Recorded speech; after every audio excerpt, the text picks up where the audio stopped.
Saudara dan saudariku yang kekasih, Salam, selamat berjumpa dengan Forkat, Forum Katekismus, tempat belajar firman Tuhan dengan berdasarkan Alkitab menggunakan buku Katekismus Gereja Kerasulan Baru. Damai sejahtera Tuhan Yesus Kristus menyertai kita.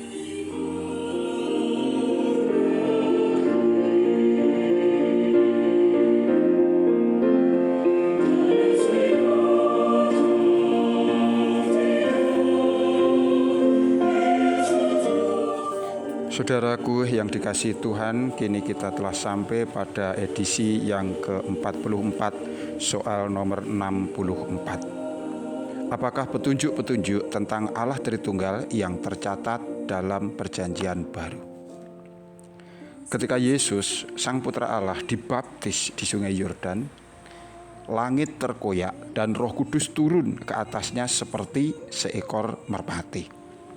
Dari langit, Bapa bersaksi, Engkaulah anakku yang kukasihi, kepadamulah aku berkenan. Markus 1 ayat 10-11. Dengan demikian, Bapa, Putra, dan Roh Kudus hadir bersama-sama. Ketiga pribadi ilahi juga disebutkan di dalam pengutusan agung di mana Yesus memerintahkan para rasulnya. Tertulis di dalam Matius 28 ayat 18 sampai dengan 19. Kepadaku telah diberikan segala kuasa di surga dan di bumi. Karena itu pergilah, jadikanlah semua bangsa muridku dan baptislah mereka dalam nama Bapa dan Anak dan Roh Kudus. Perumusan kata-kata berkat yang dicatat di dalam 2 Korintus Pasal 13 ayat 13 juga menyebutkan mengacu kepada Trinitas Allah. Disebutkan demikian, kasih karunia Tuhan Yesus Kristus dan kasih Allah dan persekutuan Roh Kudus menyertai kamu sekalian.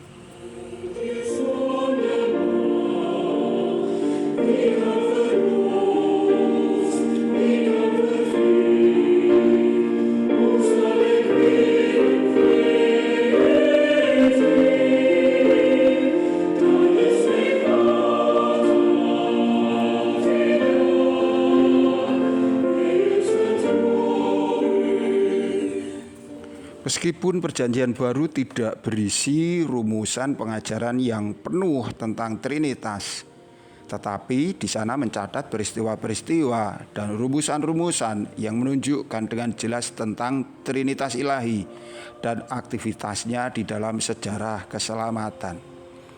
Salah satu contoh kehadiran Allah Tritunggal dapat kita temukan tepat pada permulaan aktivitas Yesus di muka umum, yaitu ketika pada saat ia dibaptis. Bapa dan Roh Kudus bersaksi perihal pengutusan Putra Allah yang menjelma menjadi manusia. Markus 1 ayat 10 dan 11. Pada saat ia keluar dari air, ia melihat langit terkoyak dan roh seperti burung merpati turun ke atasnya. Lalu terdengarlah suara dari surga, Engkaulah anakku yang kukasihi, kepadamulah aku berkenan. Sang Putra Allah sebagaimana dinyatakan di sini bekerja dalam kesatuan dengan Bapa dan Roh Kudus. Bapa, Putra, dan Roh Kudus juga disebutkan di dalam perintah untuk membaptis yang diberikan Yesus Kristus kepada para rasulnya sebelum kenaikannya ke surga. Matius 28 ayat 18-19 yang sudah dibacakan di depan. Tanda-tanda perihal ikatan antara pribadi-pribadi ilahi dapat ditemukan di dalam Injil Yohanes yang membicarakan tentang kemanunggalan antara Putra dan Bapa, dan di mana Yesus Kristus menyatakannya demikian. Aku dan Bapa adalah satu. Yohanes 10 ayat 30. Juga Yohanes 1 ayat 1 dan ayat 18.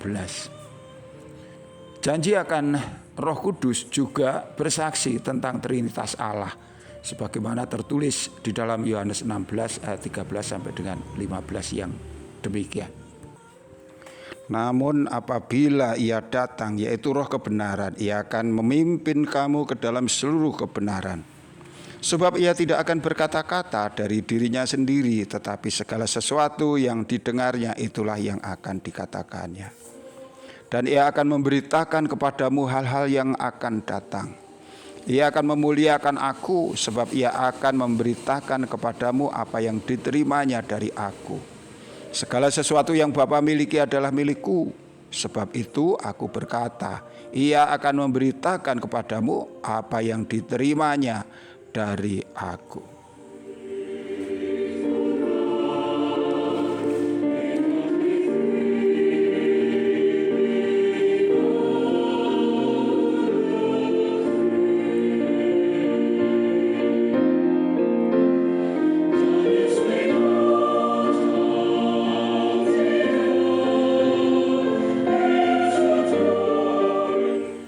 Selain itu terdapat juga petunjuk-petunjuk lebih lanjut perihal Trinitas Allah di dalam surat-surat Perjanjian Baru.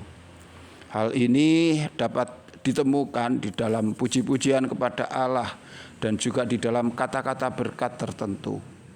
Sesuai dengan itu misalnya 1 Korintus 12 ayat 4-6 menyebutkan, ada rupa-rupa karunia tetapi satu roh. Dan ada rupa-rupa pelayanan tetapi satu Tuhan. Dan ada berbagai-bagai perbuatan ajaib tetapi Allah adalah satu yang mengerjakan semuanya dalam semua orang.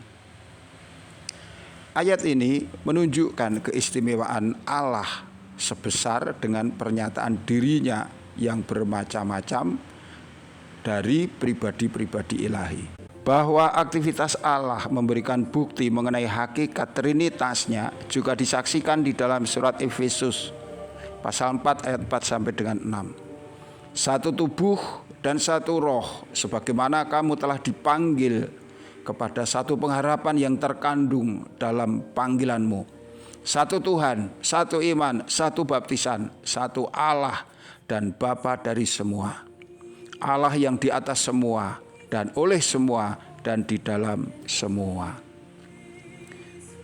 Aktivitas penyelamatan dari Allah Tritunggal juga disebutkan di dalam 1 Petrus pasal 1 ayat 2. Yaitu orang-orang yang dipilih sesuai dengan rencana Allah Bapa kita dan yang dikuduskan oleh Roh supaya taat kepada Yesus Kristus dan menerima percikan darahnya. Saudaraku, suatu petunjuk yang jelas mengenai sifat Trinitas Allah juga dapat ditemukan di dalam kata-kata berkat pada akhir surat kepada orang-orang di Korintus yang kedua. Tertulis 2 Korintus 13 ayat 13. Kasih karunia Tuhan Yesus Kristus dan kasih Allah dan persekutuan Roh Kudus menyertai kamu sekalian.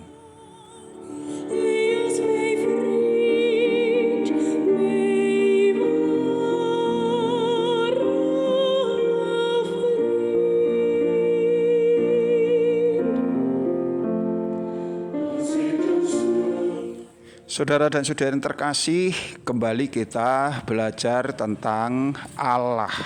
Allah yang adalah Tritunggal. Allah yang satu hakikat dengan tiga pribadi, sebagaimana telah dijelaskan di depan. Semoga dapat menambah pengetahuan dan semakin memantapkan iman kita kepada Allah Tritunggal. Tuhan memberkati, sampai jumpa. Amin.